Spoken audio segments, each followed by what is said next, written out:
Hey guys, Cameron here with Emerson Property Management. Every week I bring tools, tactics, strategies, lessons I've learned, things that have helped me build up a sizable own portfolio in about 2 years and now manage that portfolio.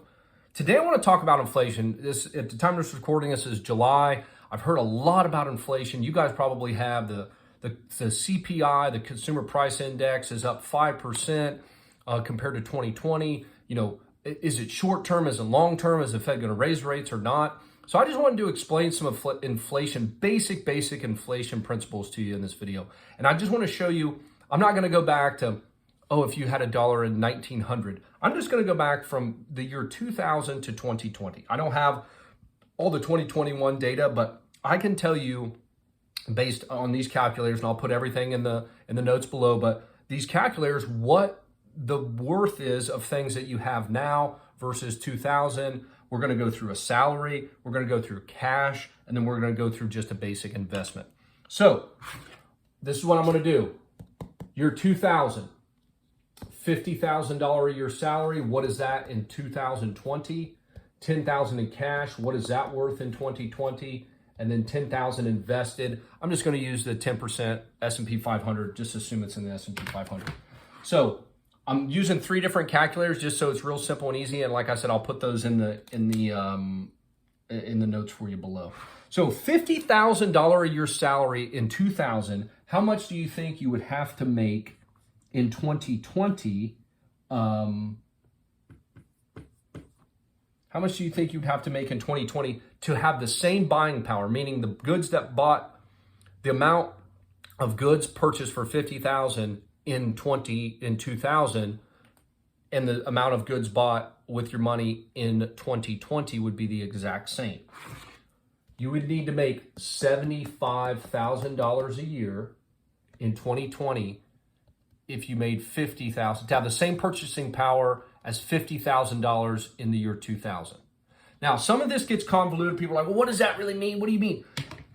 Does a gallon of gas cost the same as it did 20 years ago? No. Does a house cost the same as it did 20 years ago? No. The prices have gone up, so your income needs to go up. So making $50,000 a year in 2000 has the same buying power at the current state of all the goods as making $75,000 a year in 2020. Okay? If you guys have questions or need me to explain anything anymore, just comment in the video below. I'll walk through some of this. Now, the second piece here, and another thing that I really want to emphasize to people, especially with W-2 jobs, so you always got to be pushing for a raise. If you're not getting a 3% raise every year, you're losing buying power.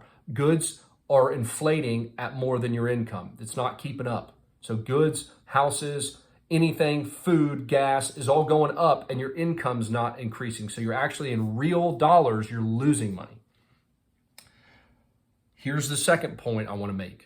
When you guys let money sit around in cash, cash is king. We've all heard that, especially being real estate investors. You got to have cash laying around, but it can be extremely detrimental. And I'm going to show you why. $10,000 of cash sitting under your mattress in 2000 is now worth, how much do you think in 2020? Hope you guys can see that. My chicken scratches here. How much do you think it's worth in 2020? $6,653. So if you guys had $10,000 in the year 2000, the amount of buying power you have in 2020 is now $6,653. Now you go, well, how the hell does that make sense, Cameron? I still have $10,000. You have 10 grand. But again, all those goods, you have 10 grand. All those goods in the year 2000 were here. Your 10 grand is here. All those goods over the past 20 years have risen, meaning that your dollar value, while you still have $10,000, you can't buy as much goods as you could before. You can only buy, for $1, you can only buy 5 oranges instead of 25 in the year 2000. Or you could get 50 gallons of gas with $100 back in 2000. Now you can only get 5 gallons, whatever it is, So just that's a way to think about it. Your cash is losing buying power because all the goods are going up. That is inflation. Now the last piece, and why I want to emphasize this so much, I'm getting so excited here, my camera's about to fall down, is what it looks like with $10,000 invested. So just $10,000 invested in the year 2000. Oh shit, I can't write, guys. I hope you can see this. 60.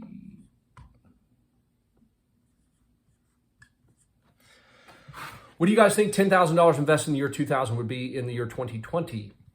Using an average rate of return of 10%, which is very average, you would have $67,275. That sounds like a lot of money, right? So do you think this is going to buy you more in 2020 than $10,000 of cash? You're looking at almost a $60,000 difference in real buying power. In real power, in 2020 dollars. Now, I'm going to do one more stat here, and just to make it 100% clear. You would need for $10,000 to buy the exact same amount of goods in 2000 as in 2020. You would need to have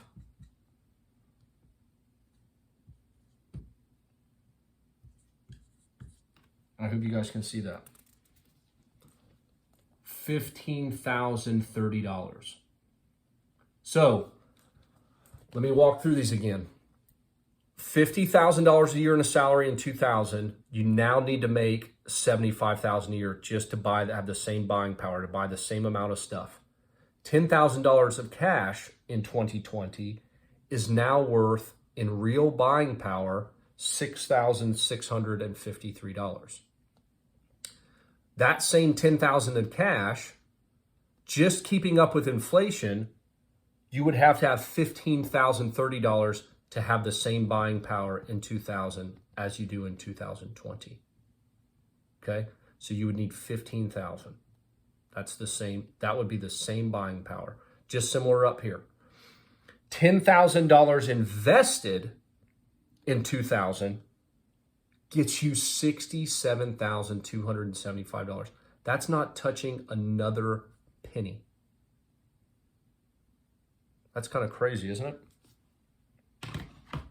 So, what does that mean?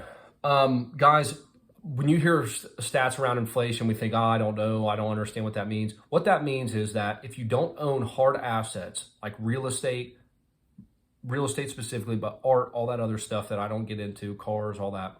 You guys have probably heard the car shortage and why used cars are going out of sight. But if you don't own hard assets or stocks, bonds, things that pay you money, you're falling behind. I mean, in your real dollars, you're falling behind. I don't know any other way to say it, but you've got to buy things that continue to go up. I like having cash around, but you never want to have too much of it because that cash is becoming worth less and less all the time. This is why people like to leverage, right? I hope that was helpful. I hope that made sense. Again, I'm going to put the links down to the calculator. So if you guys don't believe me or want to do your own research or find your own calculator, you can type it into Google and find 100. I just pulled up 3 that I had, a compound interest one, one for working backwards and buying power, and one that works forward. So hope that was helpful. If it was, let me know. If it wasn't, let me know. I'll see y'all next week. Thanks.